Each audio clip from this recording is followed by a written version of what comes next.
So Lorraine, thanks for taking the time out to join us today for this short interview. And I want to be respectful of your time, so we'll make it kind of quick, 20 minutes, 15 minutes or so, 15 to 20 minutes.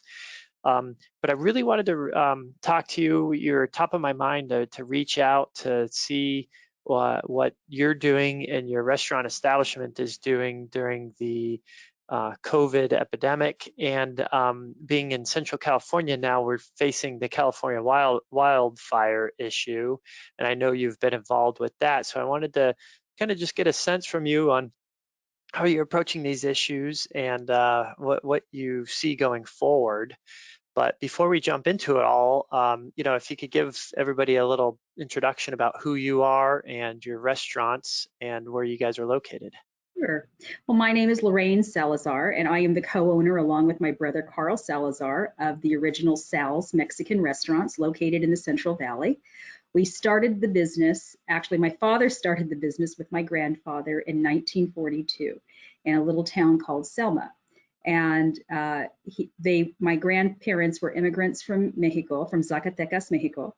And they came to the United States. My grandfather was working for Southern Pacific Railroad. And my dad, the oldest of 8 children, during his summers from school, high school, they were all working in the fields. And at that time, they were picking peaches. Alberta peaches were the crop that they were picking. And he had an idea. My grandmother was making burrito lunches for the day laborers, both at the railroad and in agriculture. And my dad had the idea at the age of 16 that this was an idea about opening a restaurant. And so he had a relationship with a farmer who had wood and chicken coop wire that he intended to build a chicken coop with and did not, and he bought that. And from that humble beginnings, he built his first restaurant, which was really just a taco shack. And they were so happy on the first day that they opened that they sold $8 worth of food in 1942. Now you have to remember, we were in the middle of a war there at that time. And so there were products that were scarce, but I always say it was really, part of the true farm to fork, farm to table movement. I remember as a child going to him to the farmer's ranch, to the chicken ranch, to pick up fresh eggs to be able to make the chili relleno egg batter, to make the chili rellenos that we would serve in our restaurant. And Wow. he would dealt with the local grocer to be able to get the meat in, and then eventually, as our business went through the decades, we definitely had relationships with the broadline distributors and long-term relationships. But those were the humble beginnings. Wow. My dad became a naturalized citizen and just loved the business, but he wanted something better for his children. He said the restaurant business was a means to be able to pay for the education, because the business did provide education from my dad's youngest 3 siblings who went to college and set the example for us. And he said, I don't want any of you, I have 3 other brothers, and he said, I don't want any of you going into the restaurant business. I want you to become the doctors, the lawyers, the teachers, whatever you want to do, except going into the restaurant business. We all have ended up in the restaurant business pursuing educational goals. So, here we are. And I think what my father had that we all picked up was that entrepreneurial spirit. Yeah. It provided a better life, it provided for education, but we had the entrepreneurial spirit running through our veins. And so today my middle brother Carl and I run our original Sal's Mexican restaurants. I have another brother who has his own restaurant and another brother who's in the manufacturing end of the business as well. In frozen That's food. A great story. Yeah, I've known you for a long time. I didn't know that story. That's a great story. And $8 back in the 1940s, that must have been killing it too on the first day. Yeah, no, they were very popular. It was they served and made menudo on Sundays. My grandmother made tamales. She made chicken mole. All the things that were from their area. Representing Jalisco and Zacatecas. And as you know, Anthony, and coming from Arizona, that their Mexican food throughout the region is so diverse, so many different influences from the different regions of Mexico. So, you just can't put it into one classification. Right. No, yeah, as we've spoken about before, Yeah. the Mexican food in Arizona is vastly different than the Mexican food here we have in Los Angeles, and it's different than, you know, other parts of California. And then my wife's from Texas, and that's a whole different The story older too. So influence with that. it's But amazing how. I did what my dad wanted me to do. I was the eldest of four. I went to college down to UCLA, so I'm, very familiar. I lived in Southern California for 16 years. And then when my father got sick and then subsequently passed away, my mother asked if I would come back into the family business because I was doing something very different. I was working for a natural foods company in Los Angeles um, in their financial division. And so I brought those skills and brought them back to the family business, and we began to grow. Great. Our So how first many locations do you have currently? So now we currently have 3 locations. In Okay. our original in Selma, where we've been for almost 78 years, Wow. and our restaurant in Madera, where we've celebrated 25 years last November, and our restaurant in Fresno, where we've been for the last 19 years. That's great. That's great. And now we have our next generation coming into the business, and we're succession planning with them. Yeah, that's great. You know, it's a little bit off topic that it wasn't planning on getting into, but the entrepreneurial spirit, though, is something that's intriguing to me, and you bring that up. You know, same with me. My father's an entrepreneur, and I picked that up, and you know, I think it's, you know, like you said, it's in your blood, and that's part of the reason I've got my own business as well.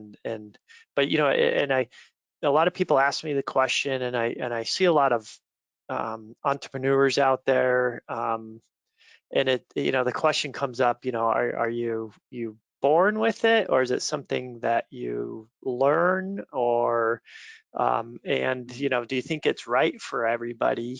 And it's a tough question, and I think it's, you know, very glamorous right now. But the pandemic, though, I think shows everybody's true colors, and kind of like what you said, I think there's something in the true entrepreneurs that can make it through these tough times, and it shows true colors, and people that just kind of like the title of being an entrepreneur tap out pretty quickly here during these tough times. But what do you think about that Well, generally? I think it is. I think there is something to be said that it may be part of your makeup, because you have to be willing to take risk. You really can't be risk averse. You have to look at a situation and you have to say, where is there an opportunity that I can take advantage of that's right for me? But it's a calculated risk. I mean, I think that's what everyone has been looking at their businesses during the first recession, the housing recession in 2008, and looking at this pandemic now. Many businesses had to pivot. They had to pivot and get rid of their excess in 2008. And if they were running lean, now this hits and you're running well, what do you do? Especially a lot of the chef-driven restaurants where the takeout model, wasn't part of their model. It's all about the dining experience. In our model, we had been doing about 20 to 25% takeout. So I think our longevity in the Valley and our reputation definitely helped us. And we were able to pivot, well into that takeout model. But we took the hit. I mean, that first week when our city in Fresno, since I have 3 locations, I am in 2 counties, so each one was handled differently. And in the city of Fresno, our mayor shut us down to the dine-in before the governor did. And that happened actually 2 days prior. So it was like, wow, how is this going to work if city of Fresno was shutting down? My Selma restaurant, which is my original, which is in the county of Fresno, was allowed to remain open, and my Madera County restaurant definitely was open. Well, then the governor, equalized that playing field. And so then it was, okay, what are we doing here? We all were in support of, at the time we understood, bending the curve. 2 weeks, that's what we were talking about, though our mayor in Fresno was extending this through April 30th. That we were working on a longer. And I think because we have the relationships in our cities with our health departments and our our mayors and our city council, I was able, in working with our network of restaurateurs and our restaurant association, our local chapter, to be able to get maybe information that others wouldn't have had normally. And that helped us, all of us, to be able to plan and talk about what we think we're expecting. When our stay-at-home for Fresno City was extended through the end of May, we had, previous to that, as we were approaching, okay, 2 weeks has passed, what's the next step that's going to happen here? So there were a group of our restaurateurs in Fresno that got together and said, we need to be able to plan what, and tell our public health department, show them what a responsible reopening looks like. I mean, our industry, our restaurants were inspected 4 times a year. We're held to a very high standard because we are serving the public. We have to protect them with, food safety and sanitation. We have to be certified. And so it was like, wow, this should be an easy reason to allow us to open, okay? And so we worked with our public health departments in setting protocol, and those protocols were worked through our restaurant association at the chapters in the state level, and that was presented to the State Department of Public Health. And in the case of Fresno County, we had more information than our own public health department had at the time. And so we felt that we were being on the proactive road. And I think that's one of the critical things when you talk about the entrepreneurial spirit, is that it's, it's looking at what's coming ahead. What are the what ifs, and how can we be proactive to be able to guide this? So I see a lot of entrepreneur, restaurateurs involved in this. And how did you, what was your experience with the health departments, local health departments? Was it, were they open to these ideas, easy to work with, difficult? I'd say for both the 2 counties, that they were easy to work with. Matter of fact, we held meetings with both. I also had helped get some restaurateurs together in our Madera County area, and we met with the health department, and I did see differences in the health departments. Some, having a little bit different philosophy within these neighboring counties, but I know that they share generally, best practices, and they were receptive. They were really kind of in the dark about what was going on, because they were leaving it to their leaders of their public health department officials in their association to be talking with the state. So actually, in the beginning, in the first 3 to 4 weeks, there was a lot of information that we were giving to them ahead of their hearing it. But they were very good to work with, very open, very receptive. Their goal is balancing, yes, how do we control this unknown that's happening, and yet how do we maintain the public safe and yet keep our businesses operating.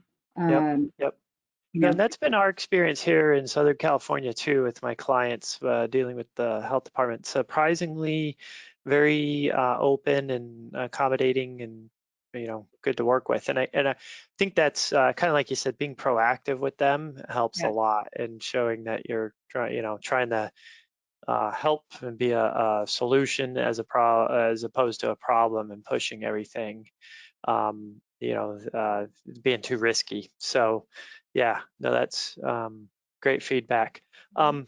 What happened is our sales dropped like everybody else's. I mean, down 80% in that first week, and then it started slowly coming back. And then we hovered on the takeout model as everybody was, just trying to figure what's happening in this first 2 weeks, at about 60% down, and then we finally, as everybody got into this for the long term, as this got extended, and I think after all, the consumers went through their groceries and got tired of staying in, and they decided, okay, we're ready in our area, we're ready to go ahead and start takeout. So then takeout really came back to about, we were down only about 35 to 40%. And then when we were able to open to full service dining again, and we made changes, we put partitions in, we spent money to make the changes, then we were able to get to almost to about back to about 90% of where we were Okay, great. during that short 6-week Yeah, time. And that's here in the Valley. And I know yep. it's different in every area, but we made the investment in, we have 2 restaurants that primarily have booths. We made the investment in putting in not acrylic partitions. We actually went with tempered glass partitions because we felt they were more sanitary and the chemicals wouldn't etch as they would etch in the acrylic. We took out, tables out of service.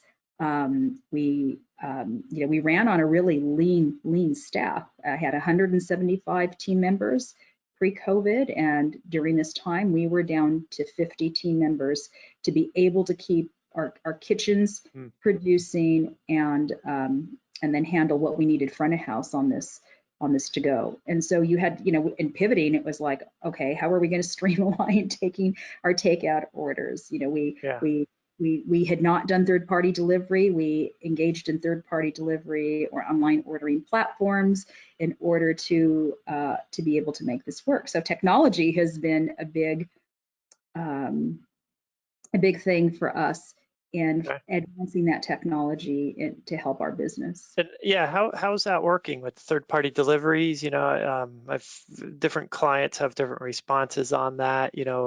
What's your take generally on that? Is it net positive? Well, be aware of, you can ink a great deal, be aware of the hidden fees. You need to think about, it's not just as Grubhub going to ink a deal with you to get you in it to open up a market, which they wanted to open up a market with us. So we had a low percentage going in, but then you had to factor in the charges for the credit card fees, what percentage they take if a customer uses their platform to order but picks up at your location directly. So there are fees like that, especially with DoorDash. The issue we did encounter, not in Fresno, it really took off in Fresno, but in our outlier smaller areas of Selma and Madera, is they just didn't have enough drivers to fulfill the need. That became an issue. So we had some challenges. We had some challenges there. So I'm not going to say that the third-party delivery works in every area, because a driver can decide, well, I really don't want to, I don't want to take that order. Somebody can place an order and they decide they don't want to take the order, and then you have a customer and brand issue. Yeah. Is that getting resolved as time goes on, or you still what we have told our, these issues, we have discussed these issues with our third-party delivery, and we have just, at times, we will now just say, we're only going to we find that there's more drivers available on a Friday, Saturday. So maybe we're only going to do the delivery, open up the iPad on a Friday, the tablet on a Friday, Saturday in those particular areas. In our flagship, we actually had our own delivery service where we had our own person doing that, like some of the pizza companies do. And that model worked out for us within the surrounding area. Okay, great. And then, for the pandemic and I do, maybe the wildfires too, how that's affecting you, if those are affecting you guys at all. But, what have you done well during this? And what do you think in hindsight you could have been doing better during this last, what are we in, like 6-7 months now? I think what we did well in the beginning is that we pivoted, and what was hard was, laying off 120 team members, furloughing, and then finding out that their benefits were delayed, and trying to keep the continued communication with them. When did we think that we would be coming back? And that was hard. And what was hard was to allay their fears when we were offering the jobs and calling people back to work, because people were very afraid of contracting this. So that was very hard. I think so I think we did well at pivoting. I think we did well at keeping our team members informed. I think we did well at the adaptation. I think we could have done a better job at on our social media marketing. Yeah, I think that's an area we could have done a little bit better Okay. with that. I mean, we had a lot going on, but I'm not sure. And then I think sometimes just our management team, we were on conference calls. Is when we got up on Zoom, we were Zoom calling and keeping everybody informed. But I think I think trying to forecast is something that we could have done a better job Yeah. at. And it's hard. And, with that too, and, I want to be respectful of your time. I'll wrap it up on the last couple of questions here, but, what do you see the rest of the year looking like? And yeah, what are your plans for 2021? If what are your forecasts looking like if we can So, predict?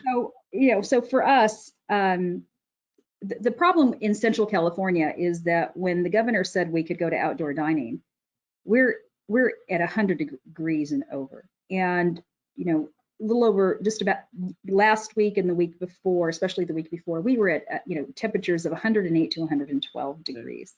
And then you've got these wildfires and you've got ash, coming from the sky, and the air quality is terrible during this time. So the expense of doing that, of putting up a tent, of trying to make that work in a hot parking lot of asphalt and make that happen, didn't pencil out for every one of our locations. I was lucky in 2 locations to have one, a great patio that we already have set up with misting systems, and it's a little bit subterranean, and that works because there's an office building on top.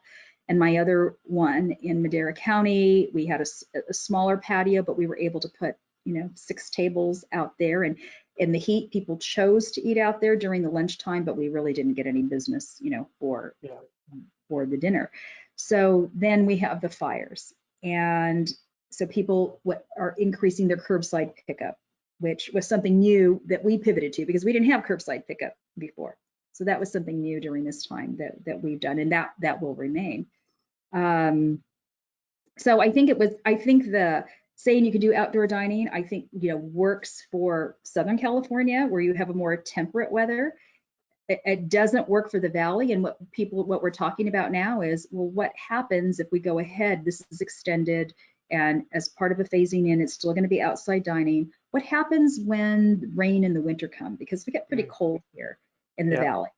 And I know, well, here we were having the issue in the Central Valley of how do we keep our outside diners cool.